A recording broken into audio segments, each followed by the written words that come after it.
So we have this figure for T2, and for T3 we can see that IA is negative, IB, IC are both positive. It is shown here. So we can also see that since this life frequency is 50 Hz, or in other words, if 50 cycles are completed per second, then the time period is 1 by f, that is, it is equal to 20 milliseconds. One cycle is completed in 20 milliseconds. One cycle, this is one cycle from here at this point to this point, one cycle requires 20 milliseconds to complete.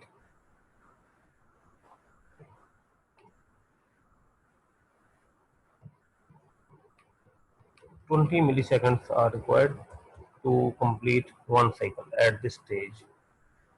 Now we can see that between time t0 to t1, the time is 5 milliseconds.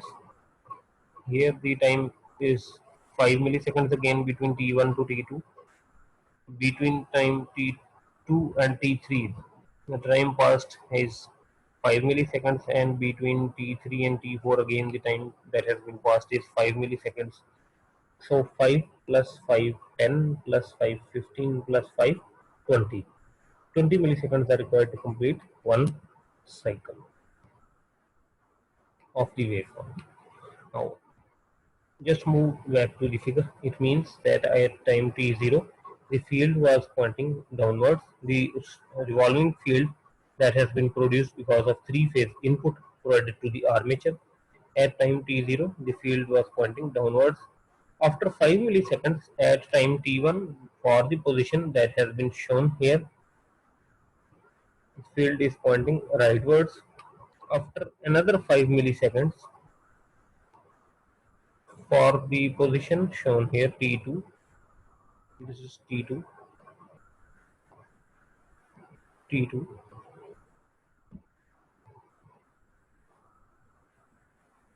position is shown here, and after another 5 milliseconds for time t3, you can see that for time t3, the field position is shown. So after 5 milliseconds, again the field has rotated in counterclockwise direction by a certain angle. Now assume that rotor has been placed in the stator and the field winding is energized. Just see what happens. Now we have placed the rotor in the stator that we have already discussed, and we have also energized the field circuit as well. So this red arrow is showing the original direction of the stator field. As we have already seen, it was pointing downwards. As you can see in this figure, it was pointing downwards at this time, at time t0. So the stator field is shown by the red arrow, and we have placed the rotor in the armature. You can see that in this case the torque produced will be zero. The reason is that the field, the rotor field, is facing the armature conductors A and A prime, and we have discussed the conditions for torque production, that when a conductor carrying current is placed in a magnetic field, it will experience a force. Here we have magnetic field, we have conductors, but there is no current in the conductor. So it means that the conditions for torque production have not been fulfilled. So at time t0, no torque will be produced. So after 5 milliseconds, we will be in this situation. Just move on to this figure at time t1. Again, the same figure has been reproduced with the addition that rotor has been placed in this figure. Now we can see that the conditions for torque production have been fulfilled.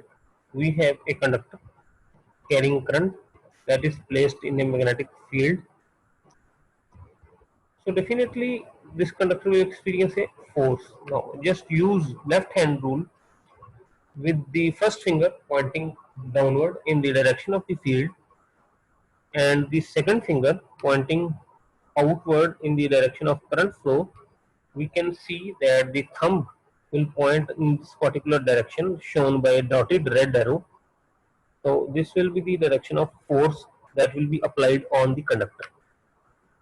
Now you can see that the conductor is placed in the stator slot and it cannot move. The conductors are stationary because they are placed in the stator slots. So what will happen? An equal but opposite force will act on the rotor. Since the conductor cannot move and the force acting on the conductor is in clockwise direction, it means that an equal and opposite force will act on the rotor itself. That is, the force on the rotor will act in the counterclockwise direction as is shown by the green arrow here. I repeat, the first finger points in the direction of the field, the second finger points in the direction of current flow, that is outward for this conductor A prime. Then the thumb will point in this particular direction as shown by a dotted red arrow. Now as the conductor is stationary, the conductor cannot move. An equal but opposite force will act on the rotor itself, that is shown by the green arrow. Now, just after this t1 time instant, the field will move on to this point at time instant t2. We can see A prime 0, A 0, no current in these conductors. Now, why the conductor is still in the same position, although torque is acting on this rotor in counterclockwise direction.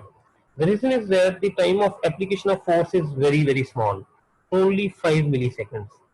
The time of application of force in counterclockwise direction that is acting on the rotor is very small, 5 milliseconds. Since rotor is a mechanical part, it has some inertia, it requires some finite time to move. Some finite time is required to make the rotor move, to make the rotor rotate. So this time of application of force is so small that the rotor will still be in the same position when the conditions for torque production again have been vanished. Again, the current in conductors A and A prime are 0. The rotor is still in the same position. So the conditions for torque production have not been fulfilled. After another 5 milliseconds at time t3, we can see that the conditions for torque production have been fulfilled. We have a conductor carrying current placed in a magnetic field. So definitely this conductor will experience a force. How can we determine the direction of force? The first finger points in the direction of field. The second finger points in the direction of voltage induced in the direction of current flow. First finger points in the direction of field. The second finger points in the direction of current flow. Then the thumb will point in the direction of force acting on the conductor as shown by the dotted red arrow and is in counterclockwise direction. Now, as the conductors are stationary, as they are placed in stator slots, as already been discussed, the rotor will move, experience a force in opposite direction. An equal and opposite force will act on the rotor, that is shown by the green arrow, and an equal opposite force will act on the rotor in clockwise direction. So just see that the direction of force acting on the rotor or the torque induced, direction of torque induced acting on the rotor has been reversed. At time t1 it is counterclockwise, at time t3 it is clockwise. Again at time t4 we will have the same situation, just like t0, zero torque will be induced. So if we plot these torques, we can see that at time t0 torque induced is 0.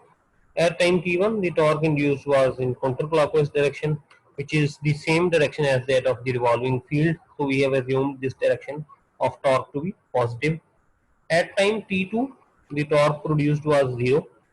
At time t3 the torque was produced in clockwise direction, which is opposite to the direction of rotation of the revolving field and is taken as negative torque. Again at time t4 the same situation as that of t0 will replicate, that is torque produced is 0. So the torque produced by a synchronous motor will look like of this form. Average torque is 0. Average torque produced by a synchronous motor is 0. Net torque is 0. So that is why the motor will not start even if both the supplies, the three-phase supply is provided to the armature and the DC input has been provided to the field circuit, the motor will not start. It will just vibrate. The rotor will just vibrate in its position because of the positive and negative torques that are produced. So the rotor will just vibrate at this position and will not rotate. How can we make a synchronous motor start? How can we start a synchronous motor? There are different techniques that can be used to start a synchronous motor. One of them is to reduce the supply frequency at start. So in this method, at start, the supply frequency is reduced to a very low value. So let's say that the supply frequency has been reduced to only 1 cycles per second. Then the time period will be 1 by f. It is equal to 1 second. It means that time required to complete one cycle is 1 second. One cycle will be completed in 1 second. So it means that time period between T0 and T1 is 250 milliseconds. Same is the case between T1 and T2. Same is the case between T2 and T3. And same is the case between T3 and T4. So it means, again, just going back to the same figure, at time T0, torque produces 0. But now, in this case, the second figure will occur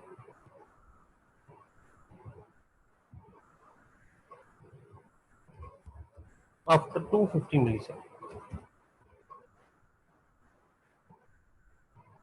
So it means that at time t1, when torque will be produced, it will act on the rotor for 250 milliseconds, and this time will be sufficient enough to accelerate the rotor. In this case, we can write in this form. Same is the case below. Between T0 and T1, the time period is 250 milliseconds. So it means that the torque produced at time instant T1 will be acting on the rotor for a time period of 250 milliseconds. That will be sufficient enough to rotate the rotor. As we can see here, this time is sufficient enough to rotate the rotor, so the rotor magnet will start rotating or start chasing the stator magnetic field at time T3. This will be the situation. So you can see that compared to the previous figure that the rotor has now rotated. We can see here the rotor pointing downward.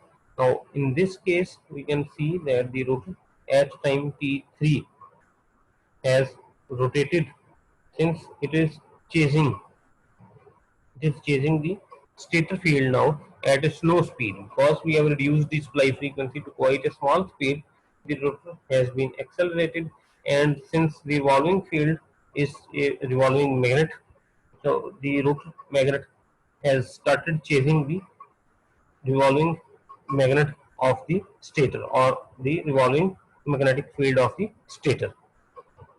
So during its rotation, it has attained this particular position at time instant t3. Again, we can apply the left hand rule. We can see that the first finger points in the direction of field, the second finger points in the direction of current flow, then the thumb will point in the direction of force acting on the conductor, as is shown by the dotted red arrow, and is clockwise. Now, as we have already discussed that the conductors are stationary, they are placed in stator slots, the conductors cannot move, then equal and opposite force will act on the rotor, that is, the force acting on the rotor is counterclockwise. So the force acting on the rotor conductor is in the same direction, or the torque produced is in the same direction in both the cases T1 and T3, when reduced frequency has been applied to the armature terminals the rotor will start rotating at slow speed with the revolving field of the stator, and we will gradually increase the supply frequency. The speed ns will increase, the revolving field speed ns will increase, and since the rotor field is now chasing the stator field, its speed will increase also until the supply frequency is restored back to the rated value. You can see here that the motor is now producing unidirectional torque that is in the same direction as that of the revolving field. Another technique that can be used for motor starting is to start the motor with the help of an external prime mover. In this technique, the synchronous motor is brought onto the power system in the form of a generator. It is coupled with the prime mover, and it is connected with the power system or the bus bar by fulfilling all the four conditions that we have already discussed for the synchronization of a synchronous generator. That is, the frequency of both the systems, the frequency of the oncoming machine should be same or slightly higher than the bus bar frequency. The voltages should be same, the phase sequence should be same, and the phase difference should be zero. So by fulfilling all the four conditions, the synchronous motor will be connected or synchronized to the bus bar to the power system in the form of a synchronous generator. Now after the machine has been synchronized, the prime mover will be disconnected. The prime mover will be decoupled from the synchronous machine, and the machine will now start operating as a motor. The mechanical energy required to run the machine as a generator has now been removed. So in that case, the machine which was previously acting as a generator on the system or was just in a floating condition will now start consuming the uh, power, reactive and real power from the bus bar or from the power system to which it is connected, and it will now be acting as a synchronous motor. The third technique that is used for starting a synchronous motor is to use damper winding. The motors, the synchronous motors that apply damper winding technique for their starting actually consists of partial cages, just like a cage type motor of just like a cage type induction motor, just like a cage type rotor of an induction motor. In that case, we have a complete cage. However, in case of synchronous motors, just a partial cage has been used because this cage type winding is not to be in operation, is not used throughout the motor operation. It is just required for starting purposes for synchronous motor. So just see here, the same armature, the same situation, the field initially at time 0 is pointing downwards. Now you can see that the field circuit has been de-energized. The field circuit has been de-energized. The main field poles have not been shown here. Reason is that the field circuit is now energized now. Actually, the field circuit will be short circuited during the starting when the motor is started with the help of damper windings. The field circuit is de-energized, and actually the field winding is short circuited to avoid the production of large voltages in the field winding, just like the secondary winding of a transformer.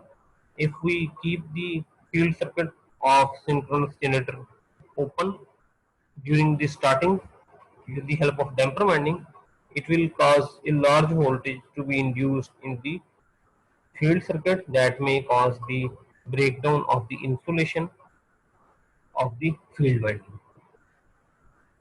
So just move on to this figure. You can see here that there are small, there is a partial cage actually that is placed now in the rotor of a synchronous motor. The face of the rotor consists of slots in which the aluminum bars are placed and are short circuited to complete the electric circuit.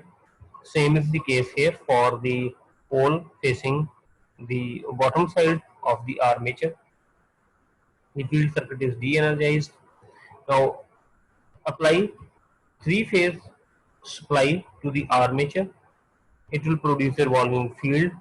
The revolving field at time instant t0, as we have already seen, is pointing downwards and is rotating in counterclockwise direction.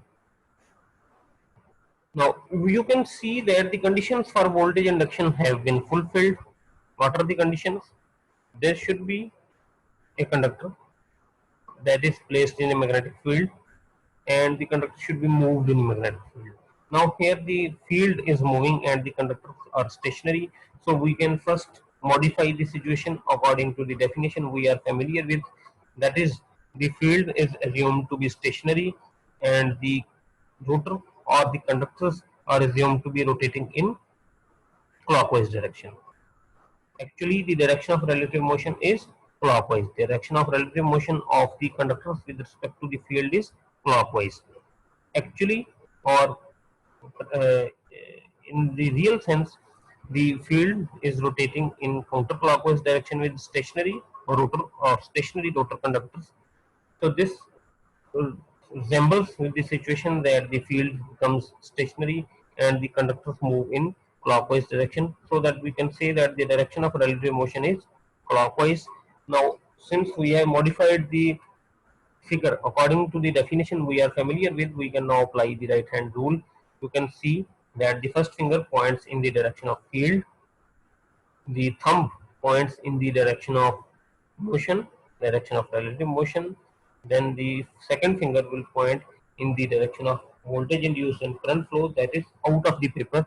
In this case here it is out of the paper.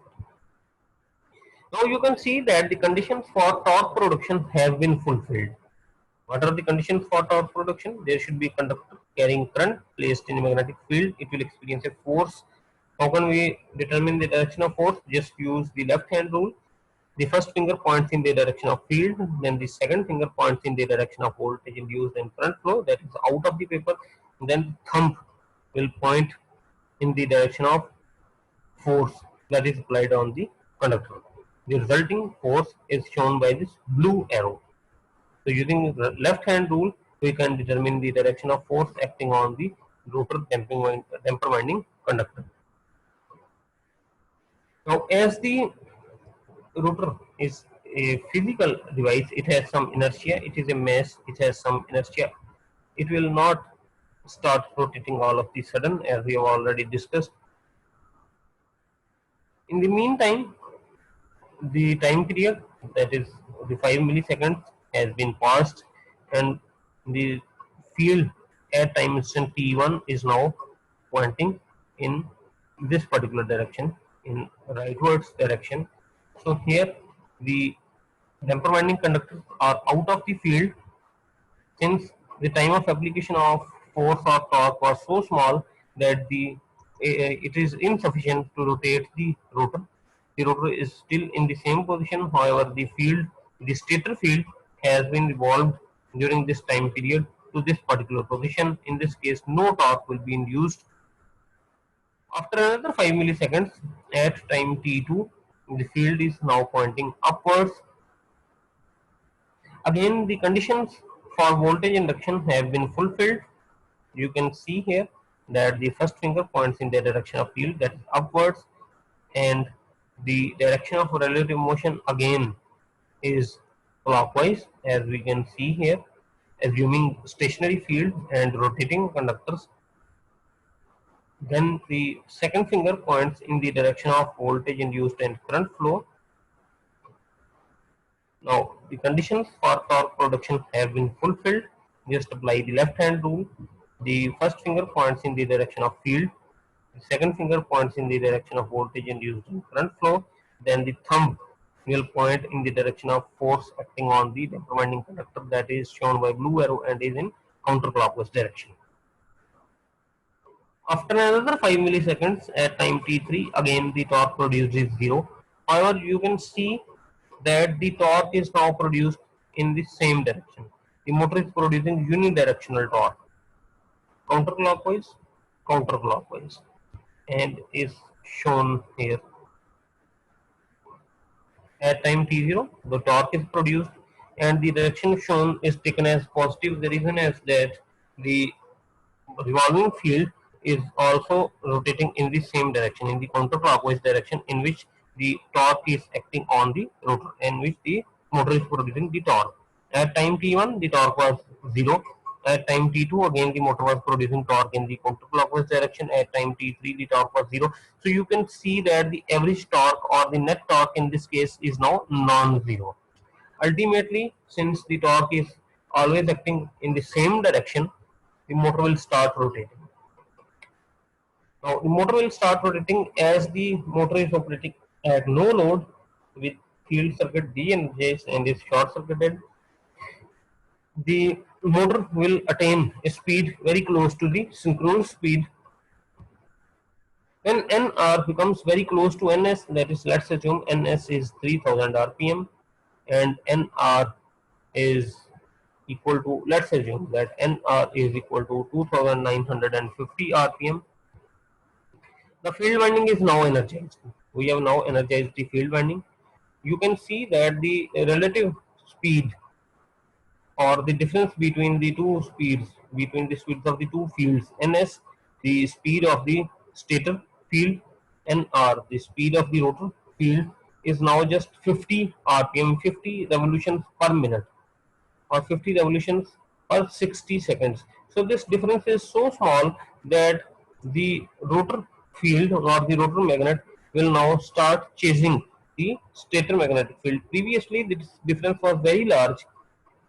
In the start, when we were discussing the starting problem, Nr was 0, Ns was equal to 3000 rpm. So the difference between the speed of the two magnets was 3000 rpm, and the rotor field was failed to catch the stator field. In this case, when the motor has been started with the help of damper winding, and when the field winding is energized at a rotor speed which is very close to the synchronous speed, as we can see here, the difference between the stator field and the rotor field is now only 50 rpm. So the rotor magnet will now start chasing the stator magnet.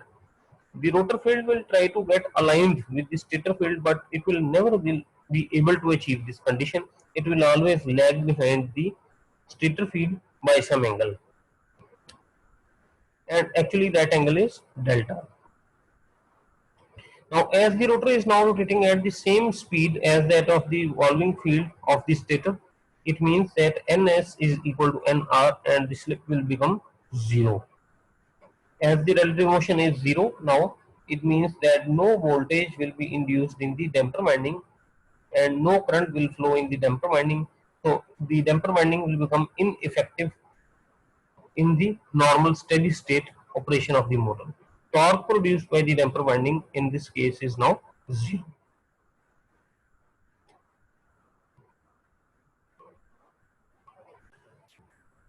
Now just see the effects of damper winding on motor stability. As we have seen that in normal steady state condition, when Ns is equal to Nr, the relative motion is 0.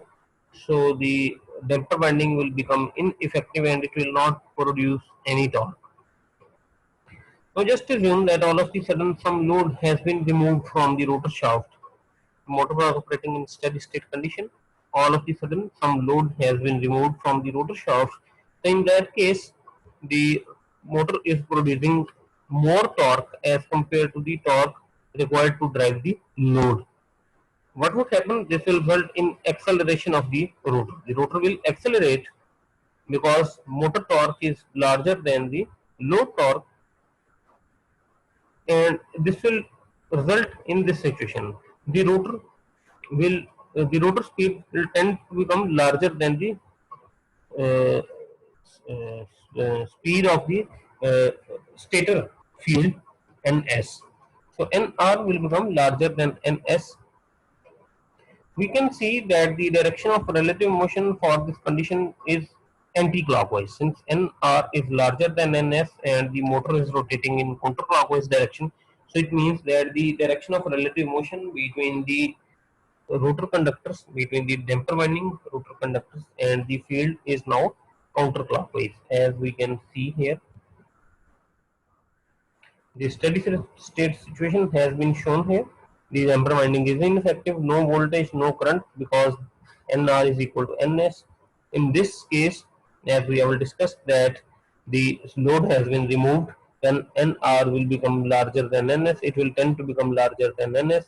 The direction of relative motion between the damper winding conductors and the field of the stator, that is revolving at NS speed, is counterclockwise. The direction of relative motion is counterclockwise, as is shown by the red arrow. We can see that the conditions for voltage induction have been fulfilled. We have conductors that are moving in a magnetic field, the stator field. We have the damper winding conductors that are moving in the stator field.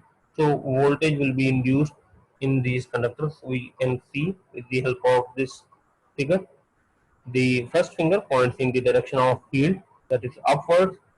Then the thumb points in the direction of relative motion, that is counterclockwise. Then the second finger points out of the paper in the direction of voltage induced, and since the circuit is closed, flow of current in the damper winding conductor. Now we can see that the conditions for torque production have again been fulfilled here.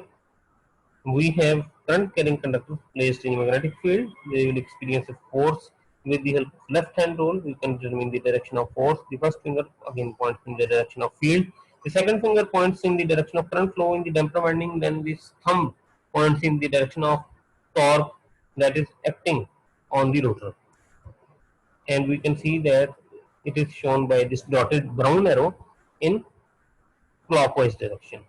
So the torque produced is in clockwise direction. It is actually opposing the rotation of the rotor. Since the rotor has been accelerated, the damper winding is producing negative torque. It is producing a torque in the opposite direction to that of the actual direction of rotation of the rotor. This negative torque will tend to slow down the rotor up to the point where Nr again becomes equal to Ns. At this stage, the slip will become zero, the relative motion will become zero, and again both the fields, the stator field and the rotor field, will speed will become equal to each other. The rotor field will again start chasing the stator field at the same speed, and in that case the damper winding will become again ineffective. The motor will be operating in steady state condition again. Now if some load has been added on the motor, what would happen if the load has been added? The motor was operating initially at steady state condition. Now some load has been added on the rotor shaft. What would happen? The load torque is larger now than the torque developed by the motor. So it will decelerate the rotor. It will tend to decelerate the rotor. That is, Nr will now momentarily will become less than Ns, as shown here, and we can see that the direction of relative motion of the rotor damper winding with respect to stator field is now clockwise. Previously, when the rotor was accelerating, Nr was larger than Ns, the direction of relative motion was counterclockwise.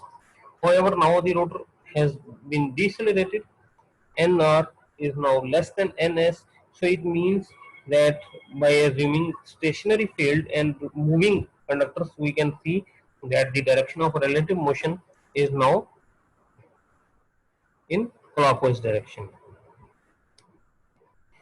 So with the help of this situation, the first finger points in the direction of field, again assuming the same figure. The first finger points in the direction of field and the thumb points in the direction of relative motion, that is, for this particular case it is clockwise. The second finger points in the direction of current flow in the damper winding, that is into the paper. Now the conditions for torque production have been fulfilled. We can apply the left hand rule for determining the direction of torque acting on the rotor. In this case, the first finger points in the direction of field and the second finger points in the direction of current flow in the damper winding, then the thumb points in the direction of force acting on the conductor or the torque induced in the rotor. You can see that the torque is induced in the counterclockwise direction in this case. It means that this torque will support the torque produced by the motor, and it will tend to accelerate the motor so that Nr becomes equal to Ns. As soon as Nr becomes equal to Ns, the relative motion becomes zero, that is the slip becomes zero. So the damper winding will again become ineffective, and it will now produce zero torque. So again, the motor will be operating at a steady state condition. So damper winding helps to improve the stability of synchronous motor during its operation against different variations in the load that is placed on the motor shaft. So from this discussion about the synchronous motor, we can plot the torque speed curve for the motor. We can see that irrespective of the torque produced by the motor, the speed of the rotor becomes remains equal to the synchronous speed. The rotor speed Nr remains equal to the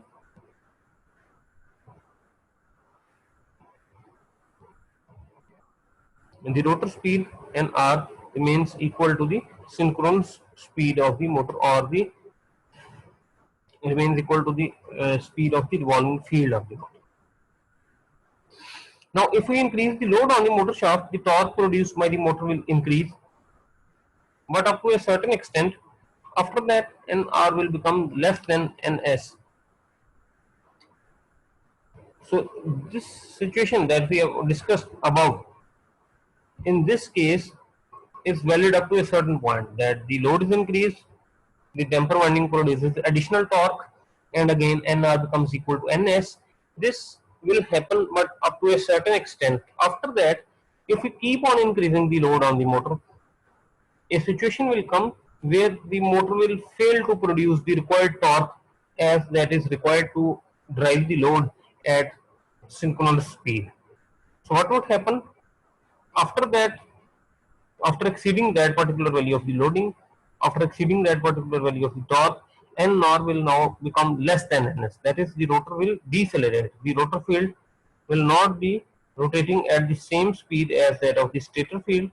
Actually, the rotor starts to slip behind the stator field. Since the stator field is rotating at the same speed equal to Ns because of the very heavy load, the rotor speed will now decrease, rotor will decelerate, Nr is less than Ns. So rotor starts to slip behind the stator field. The stator field will go past again and again over the rotor magnet, that will result in producing positive and negative torques, which will result in sphere vibration of the motor rotor.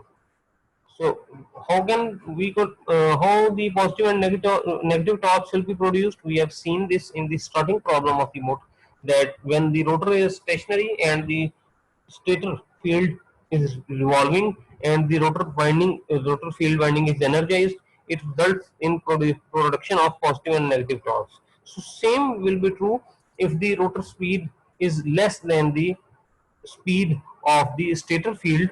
Again, the positive and negative torques will be produced because the stator field is crossing or lapping the rotor again and again.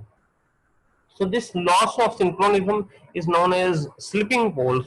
The motor will not be able to supply the load anymore. So a synchronous motor is essentially the same machine as synchronous generator, as we have already discussed. The same equations will apply to the motor as well.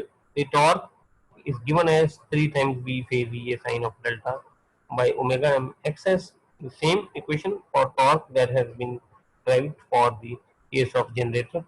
The torque will be maximum when sine of delta will be 1, that is delta is 90. So the equation will reduce to this form for uh, maximum torque. From this equation, we can also see that the torque is directly proportional to EA, and ultimately EA is directly proportional to the excitation, that is the field current.